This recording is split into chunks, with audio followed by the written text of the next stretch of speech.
رجعنا لكم مشاهدينا، احنا مازالين مواكبين معكم هذا الحدث المأساوي اللي وقع في منطقة الحوز، بالضبط منطقة مولاي ابراهيم. في هذا الاثناء جاو مسؤولين بغاو يقطعوا الضوء لهاد الناس هادو يعني الضوء هو اللي يبقى لهم، يعني باش كيشوفوا في الليل، باش كيقادوا المسائل ديالهم. يعني لا قطعوا لهم الضوء صافي بحال يعني حيدوا لهم عينيهم كما كنقولوا. اذا حنا غادي نتكلموا مع الساكنه ونشوفوا علاش الاسباب بغاو يقطعوا لهم الضوء. السلام عليكم اسيدي. وعليكم السلام ورحمه الله. واحد من الساكنه. نعم. شنو الاسباب اللي بغاو يقطعوا لكم؟ واخويا الاسباب سولنا هذاك السيد اللي قطع الضوء وقال لنا ربما على الخلاص ما خلصتوش، قال لك خلص نخلي المكانه. فاش هذه الازمه هذه وفي عقر هذه الازمه غادي نبقاو نتبعوا الخلاص.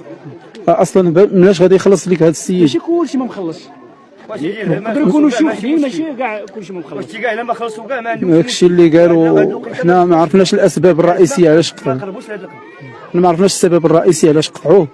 المهم هذا كيتعتبر استفزاز من الناس ديال الساكنه، رغم الالام رغم المعاناه ديالهم. كيزيد هذا التطاول ديال هذا المكتب الوطني للكهرباء على هاد الناس هادو، وكيزيد فيهم وكيزيد هاد الاستفزازات ديالهم بشكل متواصل، انه تجي تقطع عليه التيار الكهربائي للساكنه وتخليهم في الظلام.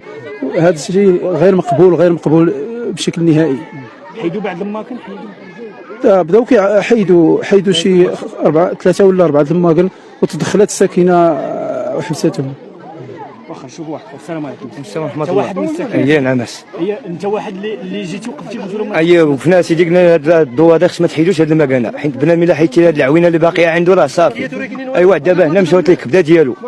واش واحد انت مشات لك الكبده ديالو وجيت تقال عليه حتى هو الضوء؟